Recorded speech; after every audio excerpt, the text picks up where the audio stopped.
অনেকগুলো চ্যালেঞ্জ আছে।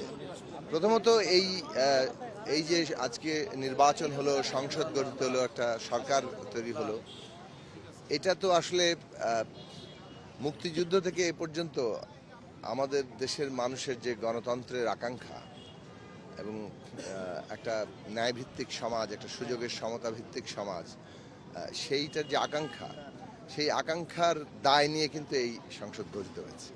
লক্ষ লক্ষ মানুষের আত্মত্যাগ আছে, বিশেষভাবে গত ফ্যাসিবাদ বিরোধী লড়াইয়ে এবং জুলাই আগস্টের গণ অভ্যুত্থানে যে হাজারো ছাত্র শ্রমিক জনতার যে আত্মত্যাগ, রক্ত, হাজারো যোদ্ধারা এখনো পঙ্গুত্ব নিয়ে আছেন। তাদের স্বপ্ন, দেশের মানুষের স্বপ্ন বাস্তবায়ন করার জন্য এই সংসদ, এই সরকার দায়বদ্ধ এবং আমরা রক্তের ঋণে আবদ্ধ। কাজে আমাদের আজকে যে দেশকে পরিচালনার দায়িত্বটা এসছে, সেটা যতটুকু সক্ষমতা আছে সর্বাত্মক উজাড় করে দিয়ে আমাদেরকে সেই চেষ্টাটা করতে হবে মানুষের প্রত্যাশা পূরণ করার জন্য। অনেকগুলো চ্যালেঞ্জ তো আছে। একদিক থেকে তো হচ্ছে যে ধরুন এই যে ক্ষমতার ভারসাম্য এবং জবাবদিহি তৈরি করা, একটা ফ্যাসিস্ট ক্ষমতার বিপরীতে একটা গণতান্ত্রিক ব্যবস্থা প্রতিষ্ঠা।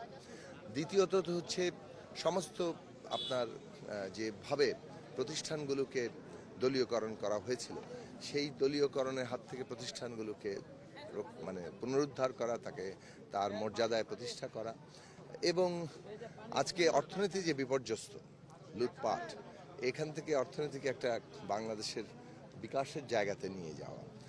এই আইন শৃঙ্খলা পরিস্থিতি যে অবস্থা, মানুষের নিরাপত্তা নেই, মানুষের নিরাপত্তার জায়গাটা অত্যন্ত গুরুত্বের সাথে দিতে হবে। দুর্নীতি একটা ভয়ঙ্কর জায়গা তৈরি করেছিল সর্বস্তরে, সেখানে দুর্নীতি নিয়ন্ত্রণ করা একটা গুরুত্বপূর্ণ চ্যালেঞ্জের জায়গা।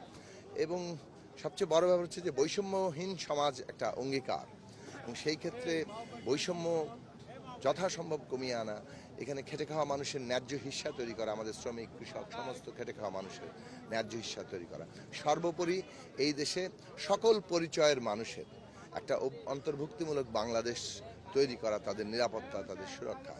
সব জায়গা থেকে বলবো যে এই চ্যালেঞ্জগুলোর জন্য সবচেয়ে বড় একটা যাকে বলে যে অনুপ্রেরণা অথবা গাইডলাইন, সেটা ওই যে বললাম যে আমাদের শহীদের আত্মত্যাগ, আমাদের সমস্ত যোদ্ধাদের লড়াই, সেই লড়াইটাকে আমাদের সবসময় মনে রাখতে হবে, যাতে করে আমরা বাংলাদেশের যে নতুন করে গড়ে তোলার একটা সুযোগ তৈরি হয়েছে এই এত আত্মত্যাগের বিনিময়ে, সেটা আমরা কাজে লাগাতে পারি। আরেকটা বিষয় হচ্ছে সরকারের জোটের মধ্যে আপনারা আছেন, তাদের ভুল ত্রুটি দেখলে আপনারা তাদের জবাবদিহিতার আওতায় আনবেন কিনা? নিশ্চয়ই। দেখুন, এই যে আমরা একটা যুগপৎ জোটের ধারায় আন্দোলন করেছি, তার ধারায় এখন রাষ্ট্রের যে পুনর্গঠনের কাজের মধ্যে আমরা যুক্ত হয়েছি, সেই কারণেই মন্ত্রিসভায় যোগ দেওয়া। এই জায়গাটায় আমরা আমাদের দিক থেকে আমাদের যা বলার নিশ্চয়ই আমরা আমাদের দিক থেকে বলবো, যেটা সঠিক কাজ মনে করি সেখানে সর্বাত্মকভাবে থাকবো।